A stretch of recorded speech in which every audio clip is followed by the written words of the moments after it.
Hello and welcome everybody. आप देख रहे हैं आपका फेवरेट शो जो बोन एंड जॉइंट्स अवेयरनेस पर आधारित है, जिसका नाम है reversing arthritis the scientific way. And as always मैं हूं आपकी होस्ट और आपकी दोस्त अंकिता भार्गव।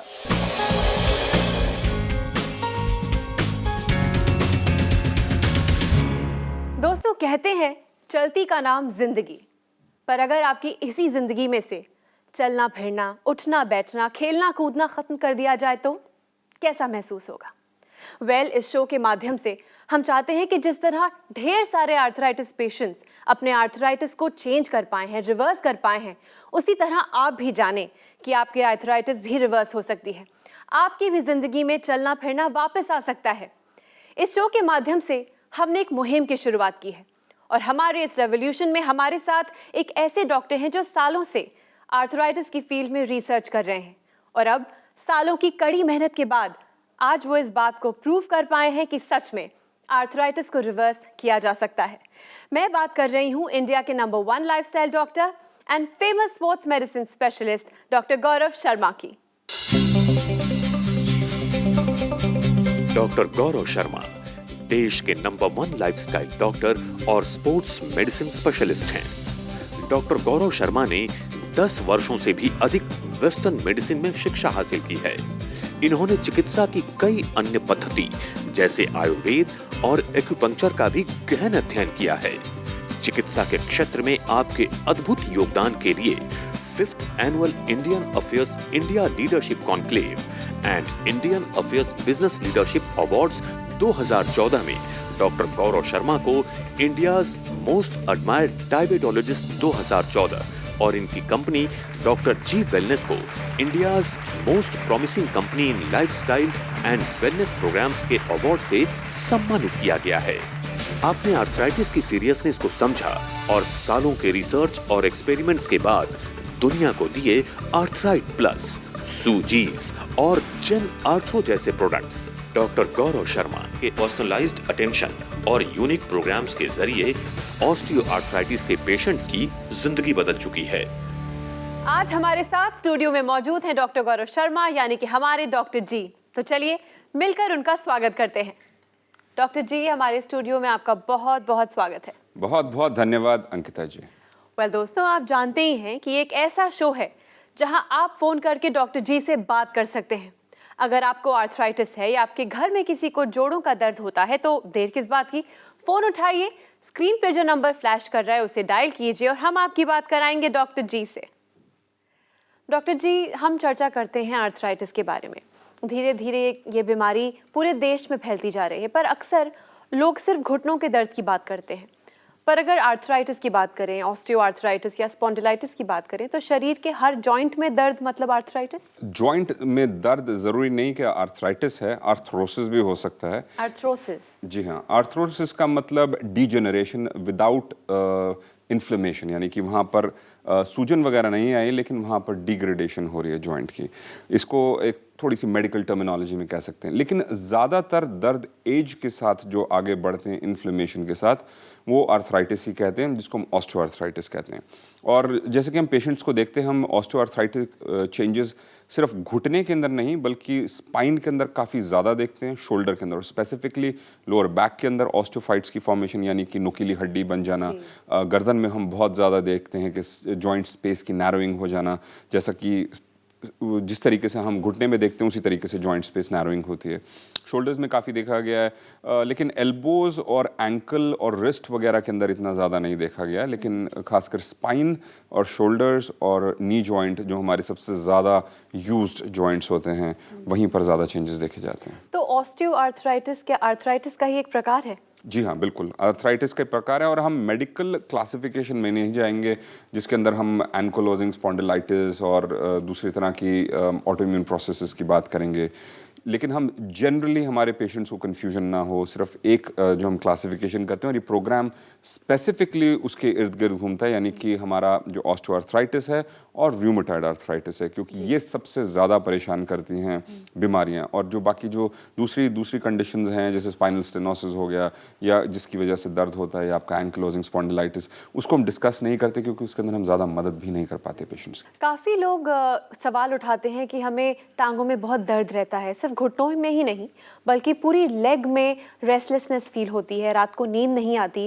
मैंने सुना है इसे कहते हैं रेस्टलेस लेग सिंड्रोम। इसके बारे में आपसे जानना चाहूंगी, पर उसके पहले let's take our first call. जी बिल्कुल, एब्सोल्युटली। हेलो। हेलो, नमस्कार जी। नमस्कार, reversing arthritis the scientific way में आपका स्वागत है। थैंक यू जी, आपका नाम और आप किस शहर से बात कर रहे हैं? मैं HL अरोड़ा गुड़गांव से बोल रहा हूँ मैडम। अरोड़ा जी, हमारे साथ हैं डॉक्टर जी, आइए आपकी उनसे जी। बात कराते हैं। हाँ जी, अरोड़ा जी नमस्कार, नमस्कार डॉक्टर साहब, नमस्कार। क्या हाल चाल है आपके? मेरे को भी 2005 से जी पेन रहता था घुटनों में, जी जी तो मैंने उस चीज को अपने जहन में रख के जी आपके यहाँ से अर्थराइटिस मंगाया था, अर्थराइटिस प्लस, जो जी। 6 शीशी तो खा चुका हूँ। जी। और मेरा बीच में ना फ्रैक्चर हो गया था एक्चुअली, फ्यूमर में, फीमर के अंदर तो फ्रैक्चर हो गया? हाँ जी, हाँ जी, मल्टी फ्रैक्चर हो गया था। अब तो वो ठीक हो गया, मैंने बोन ग्राफ्टिंग वगैरह कराई है। अच्छा जी। आप जी। मुझे बताएंगे कि आपको कितने समय से प्रॉब्लम है और कितनी बड़ी हुई प्रॉब्लम थी? क्या ऑपरेशन की बात हो रही थी? मेरे को कॉन्स्टेंटली पेन रहता था घुटनों में। तो किस समय, मतलब कि लेटे लेटे भी दर्द रहता था आपके?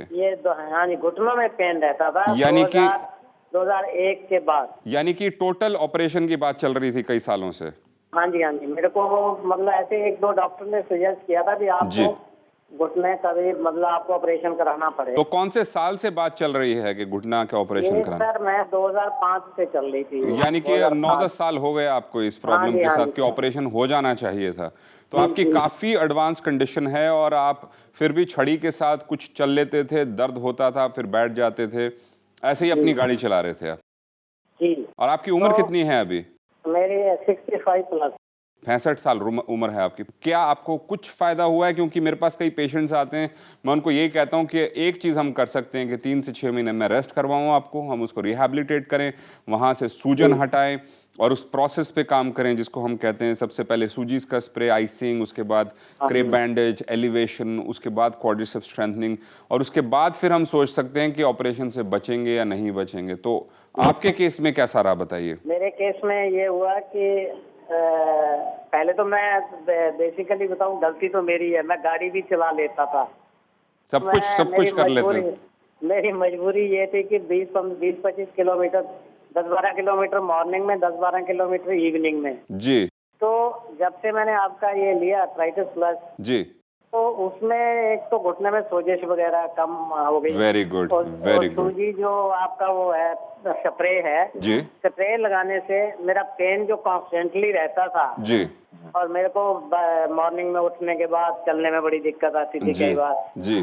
स्कूल में भी ऐसे ही होता था, तो वो मेरे को अब पेन महसूस नहीं होता। फैंटास्टिक। तो मैं अब आपका बड़ा शुक्रगुजार हूँ। नहीं, हरबंस लाल जी जी। एक्सरे करवाया, उन्होंने कहने लगे अब आपको जो है ना 2-3 साल वेट करना पड़ेगा ज्यादा से ज्यादा, अगर आपने कराना है तो 2-3 साल में आपको घुटने में ऑपरेट कराना पड़ेगा। अच्छा, कह रहे हैं तो अब ऐसे कहते हैं कि जल्दी, अब कह रहे हैं कि अभी ऑपरेशन नहीं कराना, 2-3 साल वेट करना पड़ेगा। हाँ जी, हाँ जी, हाँ जी। क्या बात है, आपने तो पूरा मतलब कि धमाके के साथ बता दिया रिवर्सिंग आर्थराइटिस इतने हाँ जी, एडवांस स्टेज के अंदर। आपकी जो कहानी है बड़ी इंटरेस्टिंग है हरबंस लाल जी, ये तो चौंका देने वाली, जिसको कहते हैं चमत्कारी। और मैं ये नहीं समझता कि हर एक इंसान को इतने एडवांस स्टेज के अंदर रिजल्ट्स मिलेंगे और इतनी जल्दी मिलेंगे, तो ईश्वर का बड़ा आशीर्वाद है आपके ऊपर। क्या आप जन आर्थरो भी साथ में ले रहे हैं? पाउडर नहीं मैं ले रहा था जी।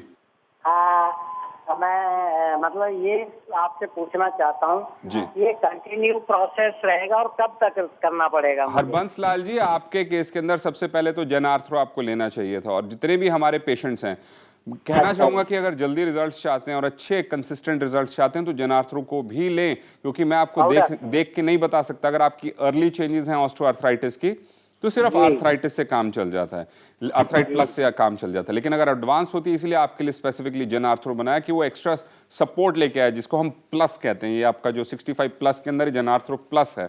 और साथ साथ क्वाड्रिसेप्स स्ट्रेंथनिंग एक्सरसाइज। क्या आप साइकिल चला रहे हैं, क्या आप कुछ कर रहे हैं? साइकिल नहीं चलाता जी। तो मैं एक्सरसाइज कर लेता हूँ। मेरा घुटना जो है एकदम 90 उसमें मुड़ जाता है। मुड़ जाता है, फैंटास्टिक। और पहले कितना मुड़ता था आपका?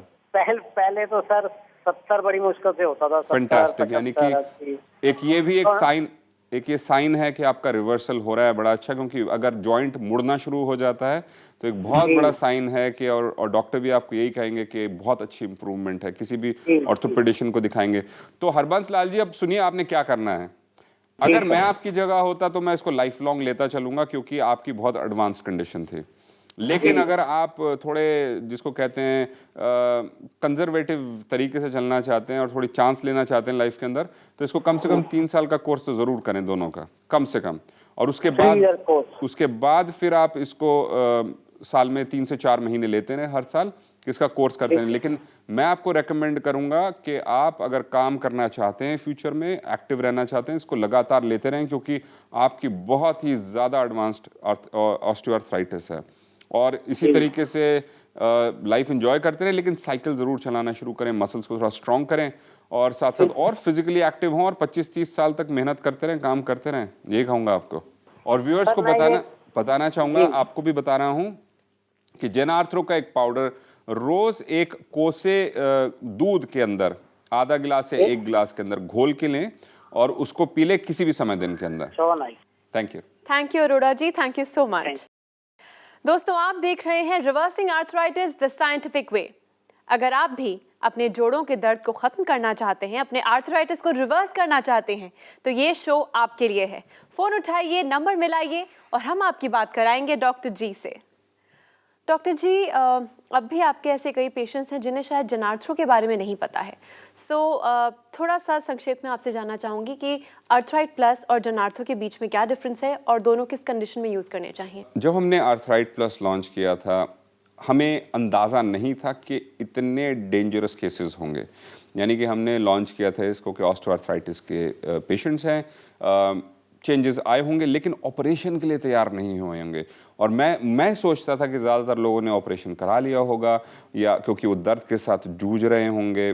लेकिन हमने जब देखा कि इतने एडवांस केसेस कि लोग घरों के अंदर पड़े हुए हैं, घरों से बाहर नहीं निकलते महीनों सालों सालों, और कहते हैं कि नहीं, हमने ऑपरेशन नहीं कराना, कुछ और कराना, किसी भी तरीके से इसको झेल लेंगे, तो उनकी ज़िंदगी तो एक जेल के बराबर थी।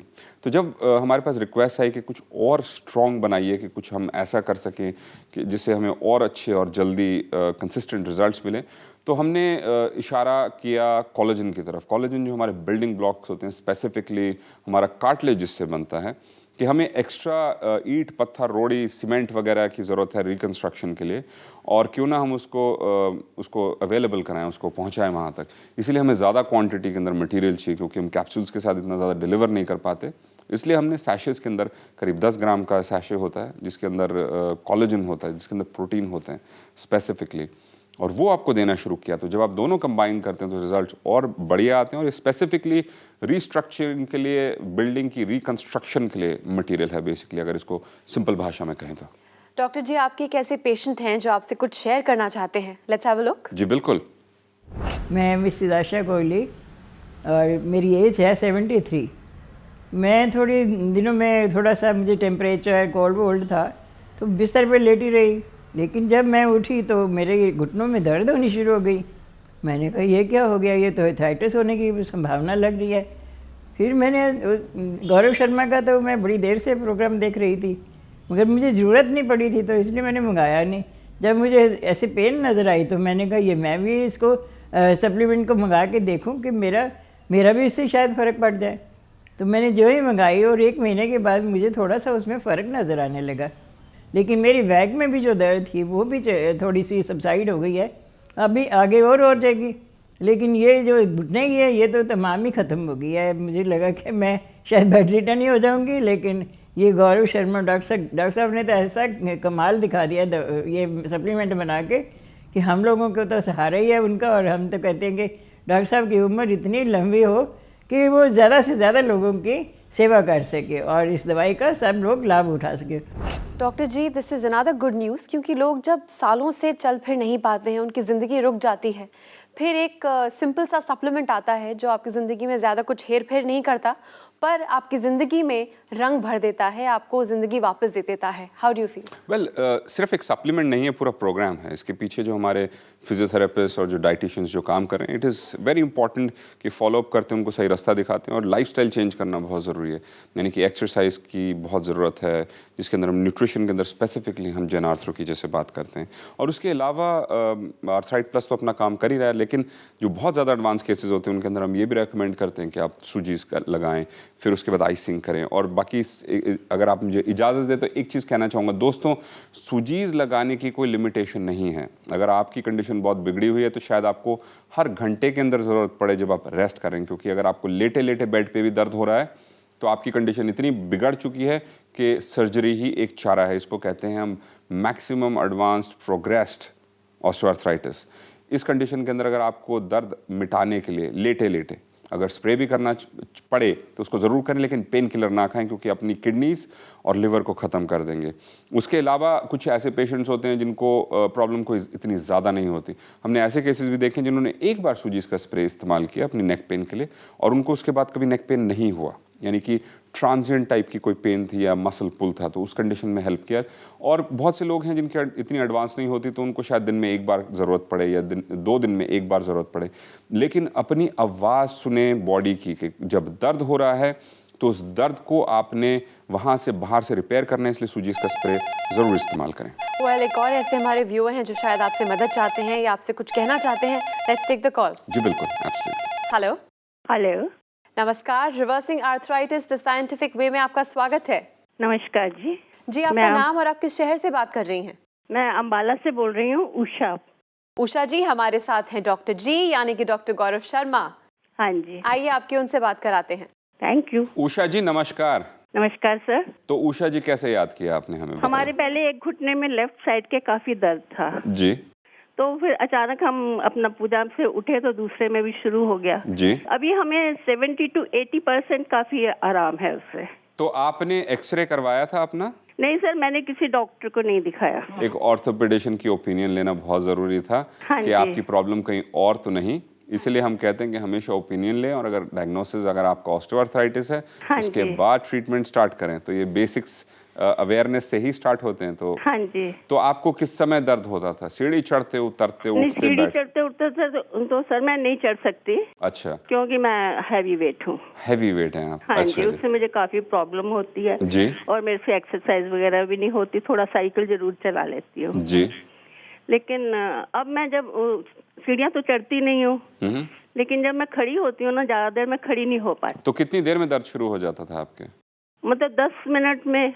10 मिनट में? यानी हाँ कि जी, आप अब इतना है कि मैं 5-7 मिनट खड़ी हो पाती हूँ। यानी कि पहले से काफी बेहतर हैं हाँ आप। जी, हाँ जी। तो कितनी % इम्प्रूवमेंट कहेंगे आप? 70 to 80% सर मैं कह सकती 70 हूँ। to 80%? क्या हाँ बात जी, है। क्योंकि मेरा एक कोहनी में, एल्बो में, शोल्डर्स में, ये सब जगह शुरू हो गई थी। अच्छा, सब जगह दर्द हो रहा है। हाँ जी, तो वो सब बंद है। तो आपके जो ये जो एल्बो और शोल्डर्स वगैरह में दर्द क्या सुबह उठ के होता था ज्यादा? नहीं, ऐसे ही बैठे बैठे जैसे बैठे अचानक से बैठे होने होता? लग जाता है। कोई हाँ जी। एसोसिएशन नहीं थी ठंडे गर्म मौसम के नहीं साथ? सर, नहीं नहीं। अच्छा, कभी भी हो जाता था? हाँ जी। और वो 1 महीने के अंदर अंदर राइट साइड का गोडा भी ठीक हो गया। अच्छा जी, गोडा भी और ठीक हो गया। मतलब बाकी सब मतलब पेन खत्म हो गई। Fantastic। लेकिन जो लेफ्ट साइड का है ना, वो उसमें मुझे प्रॉब्लम रहती है। चलिए, तो अब आप एक काम कीजिए, आपको एक रिकमेंडेशन देता हूँ। हाँ जी यानी सर। कि अब आप एक चीज ठान लीजिए, जितनी आप श्रद्धा के साथ पूजा करते हैं हाँ जी सर। उतनी ही श्रद्धा के साथ दोस्ती कर लीजिए अपनी साइकिल के साथ।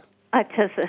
तो आपने क्या करना है कि सुबह सूरज उगते ही हाँ जी आपने सर। सवार हो जाना है अपनी साइकिल, नाम जी। रख लीजिए उसका बसंती, हाँ जी, और साथ साथ आप शुरू करेंगे साइकिलिंग करना, ठीक है और सर। उसके साथ आप अपना सांस फुलाना शुरू करेंगे, यानी कि सांस सांस फूले?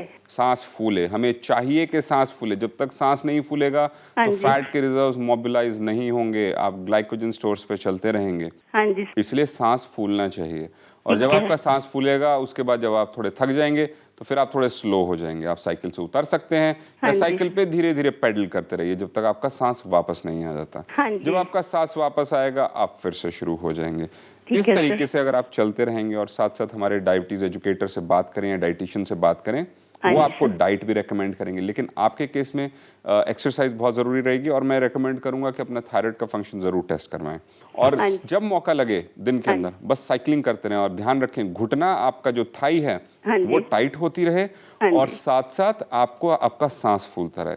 आप देखेंगे कि आपका धीरे धीरे धीरे धीरे वजन कम हो जाना शुरू हो जाएगा। चाहे आपको 3 से 4 घंटे ब्रेक्स के अंदर 5, 10, 20, 15 मिनट की जितनी आपको ब्रेक्स में करना हो, उसको जिसको हम कहते हैं क्यूमुलेटिव, इकट्ठा जब करके चाहे 3 घंटे हो जाए चाहे 4 घंटे हो जाए, एक तो आपका क्वाड्रिसेप्स स्ट्रांग हो जाएगा, एक तीर से हम 2 निशाने लगाएंगे और आप उसके बाद हैवी वेट से लाइट वेट हो जाएंगे। हमें बड़ा मजा आएगा।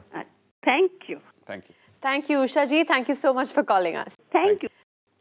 डॉक्टर जी, मैंने नोटिस किया है कि थायराइड की वजह से होता है मोटापा और मोटापे की वजह से डायबिटीज़ और आर्थराइटिस जैसी प्रॉब्लम्स हो जाती हैं। उषा जी के केस में भी बहुत ओवरवेट हैं, चल फिर नहीं पाती, इसलिए वज़न कम नहीं हो रहा, घुटनों पे लगातार प्रेशर बढ़ता जा रहा है और हालात हमारे सामने हैं।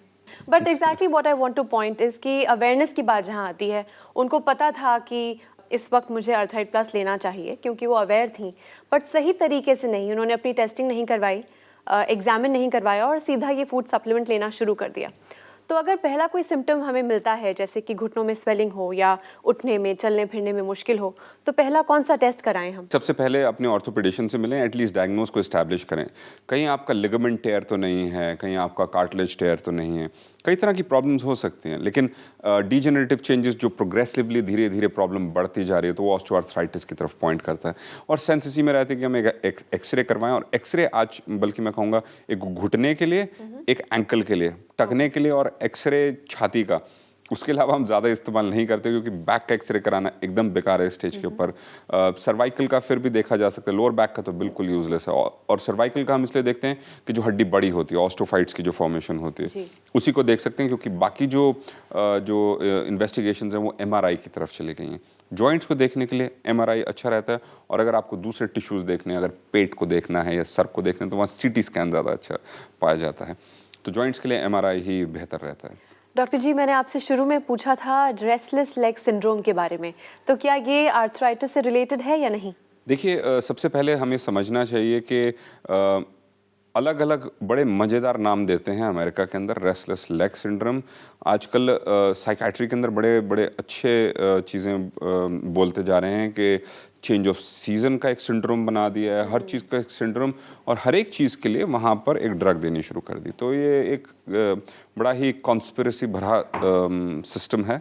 लेकिन अगर रेस्टलेस लेग सिंड्रोम कहें, जिसको अगर हम ज़्यादा कहें तो ज़्यादा पैर हिलाते रहते हैं लोग, तो उसके अंदर कई कारण हो सकते हैं। अगर आपको पैर में दर्द है और हिला के थोड़ा आराम मिलता है तो आप हिला सकते हैं। ADHD के अंदर जो बच्चे होते हैं, जिनको हाइपर एक्टिव बच्चे होते हैं, तो वो सब कुछ हिलाते रहते हैं उस टाइम पे। और अगर माइंड स्टेबल नहीं है तो इंसान अपने शरीर को हिलाता रहेगा, या आपको उससे आराम मिल रहा है, तो इसको हम जनरलाइज नहीं कर सकते। लेकिन अगर आपको पैर हिला के थोड़ा आराम मिलता है और अगर आप उसकी बात कर रहे हैं तो हो सकता है। लेकिन जो मैंने देखा है, मैग्नीशियम की कमी एक काफ़ी इंपॉर्टेंट चीज़ देखी गई, और ख़ासकर बढ़ते बच्चों के अंदर मैग्नीशियम की हमेशा कमी रहती है, तो उनको मैग्नीशियम की सप्लीमेंटेशन देना ज़रूरी है। और अगर सर्कुलेशन की भी कमी होती है? वेल, सर्कुलेशन की ज़रूरी नहीं है कि वहाँ पर हो, क्योंकि हमने ऐसे लोग देखे जिनको कोई सर्कुलेशन की प्रॉब्लम नहीं होती और फिर भी वो रेस्टलेस होते हैं, क्योंकि उनका टेम्परामेंट वैसा होता है। तो मैग्नीशियम की कमी, थायराइड की प्रॉब्लम भी ये हो सकती है, और मेंटल प्रॉब्लम्स के अंदर भी एक इंसान नर्वस जब होता है तो इस तरह की मूवमेंट ज़रूर कर सकता है। पर doctor ji, it's always a pleasure to have a word with you. समय की कमी है, एपिसोड यहाँ ख़त्म करना पड़ेगा, पर एज ऑलवेज आपका स्पेशल मैसेज हमारे व्यूअर्स के लिए। Thank you very much Ankita. दोस्तों, आज सबसे पहले आपको एक रिमाइंडर देना चाहूँगा कि हम लड़ते रहेंगे जब तक हम इस देश से GMO फूड्स को नहीं हटाएंगे।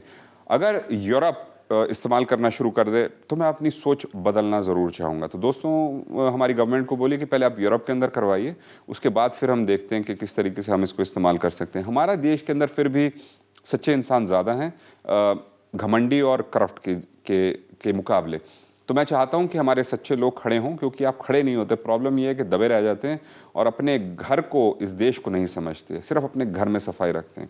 दूसरी चीज़, रिमाइंडर हमारे व्यूअर्स को कि अगर आपकी कंडीशन बहुत बिगड़ी हुई है और ऑपरेशन की बात हो चुकी है तो आपको डेफिनेटली हमारा जो प्रोसेस है, जिसको हम स्ट्राइस जैसे कि हमने बताया था कि सूजीज़ का स्प्रे करें सबसे पहले और उसके बाद वहाँ पर आइसिंग करें 20 मिनट। अगर आपको रूमेटॉइड आर्थराइटिस और ऑस्टियोआर्थराइटिस दोनों है तो आप ठंडा ना लगाएं बल्कि गर्म लगाएं, यानी कि क्योंकि आप महसूस करते हैं कि जब आप ठंडा लगा दें तो कंडीशन बिगड़ती है, तो आपको डेफिनेटली रूमेटॉइड आर्थराइटिस है। तो उस समय गर्म का सेक करें अगर आपको रूमेटॉइड आर्थराइटिस है, और अगर आपको ऑस्टियोआर्थराइटिस है तो ठंडे का सेक करें। उसके बाद वहाँ पे क्रेप बैंडेज बांधें कि वहाँ से जितनी भी सूजन है वो क्लियर हो जाए, और इसको करते रहें जब तक आपकी सूजन है। तो ये बहुत इंपॉर्टेंट प्रोसेस है कंप्रेशन का। उसके बाद एलिवेट कीजिए कि वहाँ जो फ्लूइड्स हैं वो आपके हार्ट की तरफ वापस जा सकें ग्रेविटी के साथ। उसके बाद आपने अपनी साइकिलिंग करनी है। साइकिलिंग लेट के नहीं करनी, साइकिल मशीन वाली करनी है।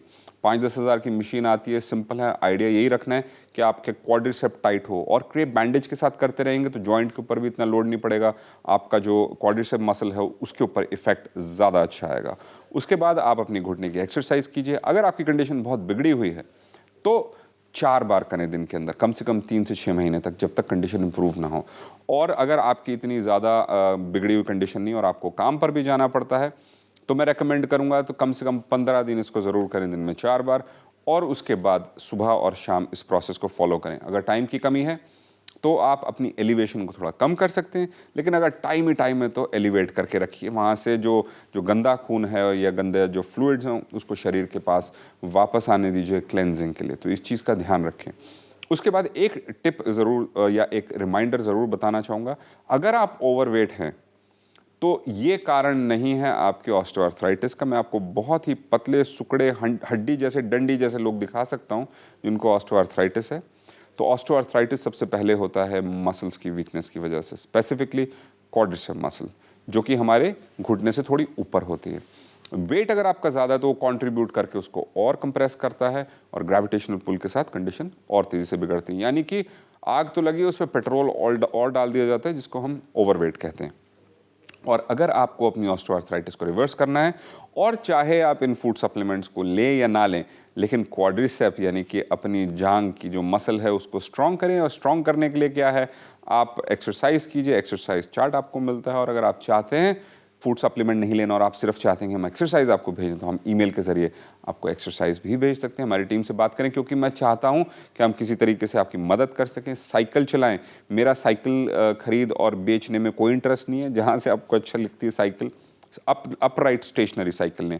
वो साइकिल ना लें जिसके पीछे बैक सपोर्ट होता है, क्योंकि वो वाली आपको क्वाड्रिसेप स्ट्रेंथनिंग नहीं देगी। वो एक अलग तरह की बड़ी अजीब सी मशीन है, कुछ नहीं करती, ना कार्डियो करती है ना कुछ। लेकिन जिम्स में मैंने देखा लोग घंटे घंटे बैठ के करते रहते हैं, जिसको हम रिकमेंड बाइक कहते हैं। तो दोस्तों, अपराइट साइकिल पे काम करें और क्वाड्रिसेप मसल्स को स्ट्रेंथन करें। जब दर्द हो तो रुक जाए, दर्द के साथ ना चलें, क्योंकि दर्द एक सिग्नल होता है जो बताता है कि हमारी बॉडी के अंदर कोई चोट लग रही है अंदरूनी, और उसको अगर हम पेन किलर से दबाते हैं तो हम आगे उस चोट को और ज़्यादा बढ़ाते जाते हैं।